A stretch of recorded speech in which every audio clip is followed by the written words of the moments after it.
Hey dudes, my name's Blako, and these past few months I've been working on my VR game, which the player starts far underground, trapped in a damaged pod, and one of the main mechanics is that the player can dig their way to find neighboring pods and hopefully a way to safety.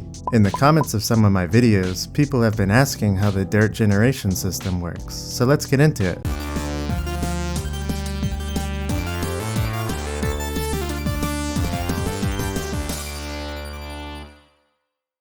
Alright, so first of all, I want to talk about voxels. I'm sure you're super familiar with the term voxel, since it's heavily used in a lot of games like Minecraft. So what exactly is a voxel? Well, a voxel represents a value on a regular grid in three-dimensional space. What does that mean? Well, voxel sounds like pixel, doesn't it? If you think of your computer monitor as a 2D grid of pixels, you can index into your monitor screen with an X and a Y value to find a specific pixel. Easy. But now, if you suddenly make your monitor 3D so that it has a depth going into the screen, you now have to index into it by using an X, a Y, and a Z. So this 3D monitor would now have a volume, and instead of a 2D pixel, you'd now have a 3D volume pixel, or voxel. Alright, so what does this have to do with games? Well, let's take Minecraft for example. The terrain is procedurally generated using cube-shaped voxels, which represent the different types of blocks like dirt and cobblestone and whatnot. So like our 3D monitor example, the entire Minecraft world can be indexed using an X, a Y, and a Z value to find a specific voxel. So in Minecraft, when you point your character at a specific block and hold your mouse to start digging, all that really happens is that a specific XYZ voxel gets changed from a dirt voxel to an empty voxel. So that definitely works as a digging mechanic. So is that what I used in my game? Nope. I used an octree to dynamically generate the terrain. It's really similar to voxels, but also pretty different. So an octree, like the name suggests, is a tree structure where each node has 8 child nodes. You can have as many levels of the tree as you want. Okay, so how do you visualize that? Well, let's take a cube, and then let's chop it into 8 smaller cubes. This is basically an octree with 1 level. Now let's take one of those smaller cubes and subdivide it into 8 even smaller cubes. So now we have an octree where one branch has 2 levels.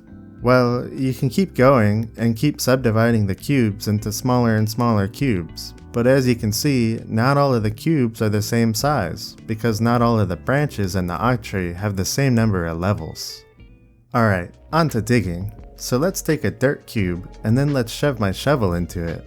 I don't want to break the whole cube because it's really big, and that'd look weird. So I just want to break a small chunk off of it. So using the octree, I decide my octree will have a maximum of 3 levels, which decides how small my blocks can get. But yeah, so I shove my shovel into the dirt, so at level 1 of the octree, I hit this block, so I subdivide that block into 8 smaller blocks. Then with those smaller blocks, I only hit a couple of blocks, so I take those blocks and subdivide them into even smaller blocks. Alright, at this point, I'm at level 3 of the octree, so I won't be subdividing these smallest level blocks anymore. So I just take the ones that are touching the shovel, and those will disappear. And that's it. As I touch more of the dirt, it keeps subdividing that section of itself until it reaches the 3rd level and blocks start disappearing. My game is not an open world game. It's also not entirely procedurally generated, and the structures in the game are traditional models, so I decide where I want to generate terrain and where I don't want to generate terrain. So because of this, I get to take certain liberties that games like Minecraft don't. I could decide to set my octree to have a lot of levels to it, which would make the cubes really tiny, but only the cubes I've already touched, whereas with voxels, if I set the cubes to be really small, then it'll need to load many more cubes up front, instead of as needed. Obviously there's ways to improve this, but there's ways to improve the octree as well.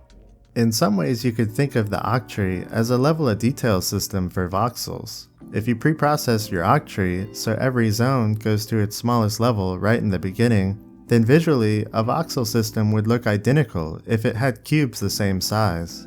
When generating dirt around a non-cube shaped mesh, like all my structures in my game, an octree will be able to better contour around the shape by using less cubes than a voxel system. Also, most of my game is underground, and cave systems with voxels can be a little annoying to work with. An octree isn't better than voxels, it's just different.